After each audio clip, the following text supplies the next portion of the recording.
I want to jump to the story from the New York Post. RFK Jr. comes out in favor of reparations, carving out lane to Biden's left. A bunch of stories came out at the same time saying that new poll shows that Donald Trump will lose votes to RFK Jr. if he runs as an independent, if it comes to the general. I think that's absurd nonsense. Now we're seeing the story that RFK Jr. is favoring reparations. I don't see Trump supporters voting for a guy who this is the track that he's on. I see the progressive left and Democrats who don't like Joe Biden because he's too old voting for RFK Jr. But Scott, you're deeply entrenched in this stuff. What do you think? No, this is baloney. Anyone that tells you that Trump supporters are going to vote for RFK or he's going to pull over that middleman. No, here's the difference. And look, I want to make it clear. I've not endorsed in this presidential race. I am staying neutral. I'm focused on making Joe Biden a one-term president. But the fact of the matter is people didn't vote for Joe Biden out of love. They voted him because they didn't like the other option. Yep. Trump supporters are loyal to their man, and they will crawl across broken glass to vote for him. They'll roll around in it twice. Mm-hmm. Yes. They'll be like, if you want to vote, you got to roll back three times. They'll be like, I'll do 4, just to prove how much I really want to vote for this guy. And it's not just about for Trump. That's what a lot of me doesn't understand. They're like, these people are cultists. No. That's how much they just really hate you. They're sick of the establishment corruption, the media lies. Yes. And it's not about Trump. It's about someone who will finally just start telling them off. And that's why they Trump's love the Gates. best bet. They love Trump. They love Gates because these people are fighting for the American people. They're just not going along to get along. There's a poll out from YouGov, and it was sponsored by The Economist, and it has Joe Biden with a 42% unfavorability rating. I mean, wow. He is not in a good position, and that's basically where his unfavorability has hung out. Oh, it's worse than that. Presidency. In aggregate, it's 55. Yeah, aggregate, but just Biden's disapproval right now is 55%. I want everyone to understand, because we pulled this up before the show for a reason. Currently, the latest poll shows that Gaza supports Hamas 51%.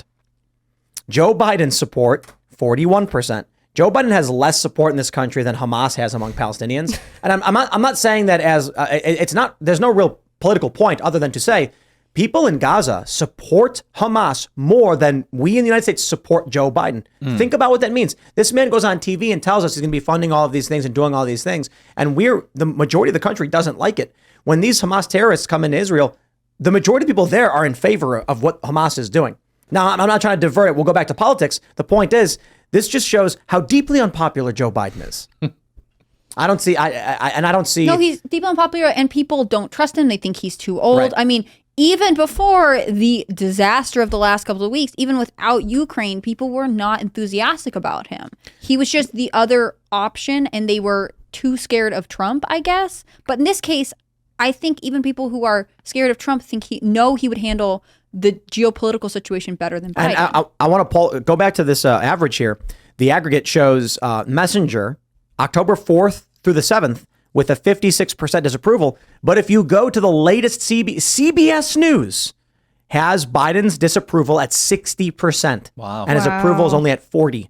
Now, CNBC had him a week ago, or about 5 days ago, at 37% approval. That's what I think I saw. War. Wow, man. Yeah. I thought it was like 30 something. That's apocalyptic. Yeah, when I hit 30, I was like, there's no way, dude.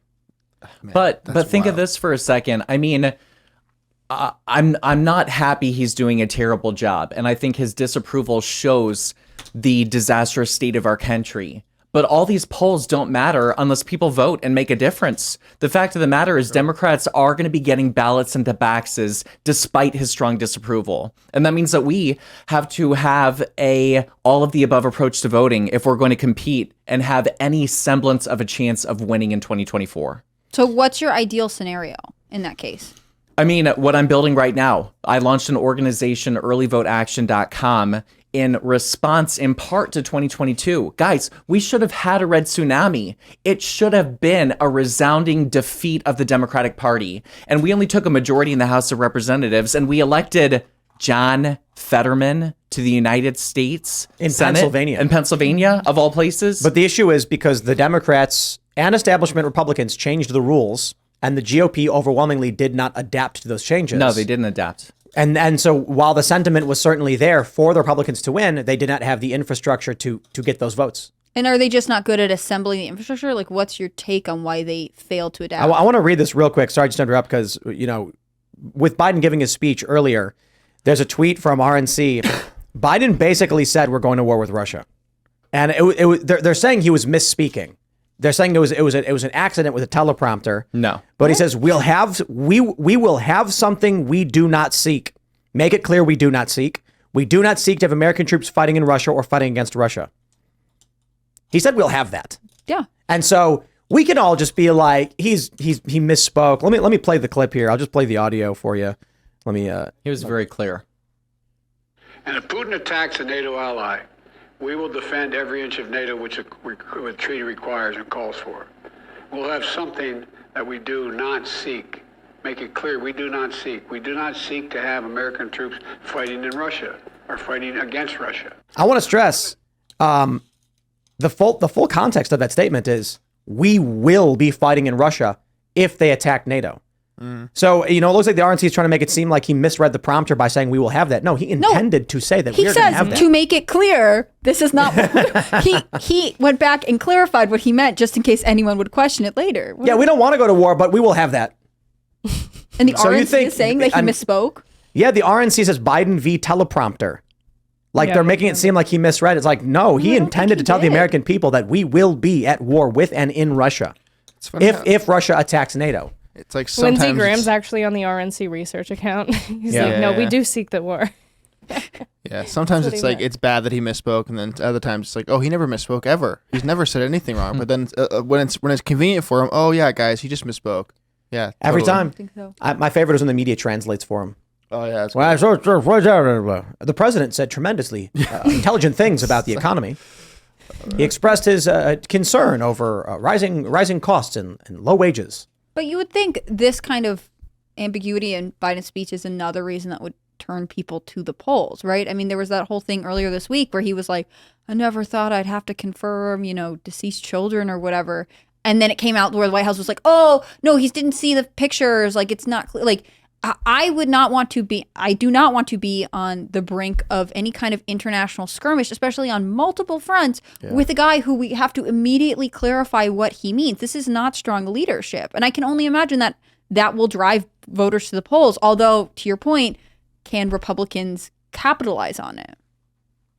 Yeah. Are you finding a lot of people who are saying they aren't going to vote anymore, they don't trust voting anymore? I hear that. I mean, I don't know if they mean it. Because I mean, look, I understand how people feel. It's a really emotional time. I mean, I think everybody is literally angry at everything, right?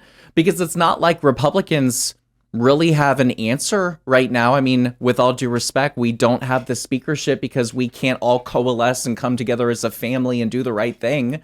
So I get it. Everybody's just mad. And yes, I do hear scat, it's rigged, scat, it's the machine, scat, why should I vote? I don't matter. But I mean, look, that's why I've been working so hard this year, and that's why Louisiana was important. I wanted to show people we could do it. We can win. And guess what? We won early voting. I pushed people to early vote. We lost last time in 2019 when we lost the governorship. It was 44% to 41 Dem. This time it was 44% to 41 Republican. We won early voting. We won on the day. It didn't go to runoff. Wow. And so that's why I really wanted people to know, have that win on October 14th, because it would propel us into November 7th. And I found the runoff thing really interesting because that basically never happens in Louisiana, Correct. right? They almost always end up in it's called the jungle primary. There were 15 candidates. 15. Wow. And you had people like an elected official running as well. And despite all that, Jeff Landry won with 51% of the vote outright. Yeah. So for jungle primaries, you have to get at least 50% to 50% avoid plus them, one. which means Correct. that regularly there's no outstanding candidate in Louisiana, and you have changed the tide there. Well, we did. I mean, there was a lot of sweat equity from people all across. However, I have been pushing. Well, he is Republican Jesus. I have been pushing this message of a diverse approach to voting and all of the above. And I firmly believe, I'm going to say this, if we wait to vote on one day in November 2024, then Joe Biden is getting reelected. And everything that you're seeing right now is only going to be exacerbated. So what does this strategy look like going into Kentucky? Because theirs is coming up in a couple weeks, maybe? November 7th. Well, I have to say, Kentucky's not looking so good right now, guys. And this is consequential. Look, we wish Mitch McConnell the best of health, the best of life for him and his family, but his health is in question. According to law, if the current Democrat governor sees McConnell retire while he is governor, he's the one that appoints a replacement. But that Democratic governor already said that he will not follow the law. So to anybody that wants to defeat Joe Biden and have a Republican Senate that will help our next candidate, our next Republican president, then it matters what happens this November with that governor election. It matters electing a Republican into office and making sure that the Democrat is not the one to appoint a replacement for McConnell. This is consequential. Before we jump to the next story, I just want to mention, because we started pretty quickly with our intros. For people who are wondering what's up with the thumbnail, it's because initially Ashley wasn't going to make it on time, and the train got delayed or whatever. And so I asked our graphic artist, can you just whip something up real quick, just whatever? And this is what we got. And then Ashley did make it on time, but was doing her hair or something when we were setting up the show. And I was like, nope, the drawing's going in. And It was meant to be. It looks just like me. Thank you. It's It actually beautiful. kind of does, you Are know, you gonna as far as stick figures go. sell it as I have merch? to close one of my eyes halfway for it to work. Like twist it and I didn't realize it was a drawing. I know. It's impossible to tell the difference. Thanks for watching this clip from the Timcast IRL podcast. Hang out with us live Monday through Friday at 8 p.m. and become a member over at timcast.com for uncensored, members-only shows exclusive. Thanks for hanging out, and we'll see you all next time.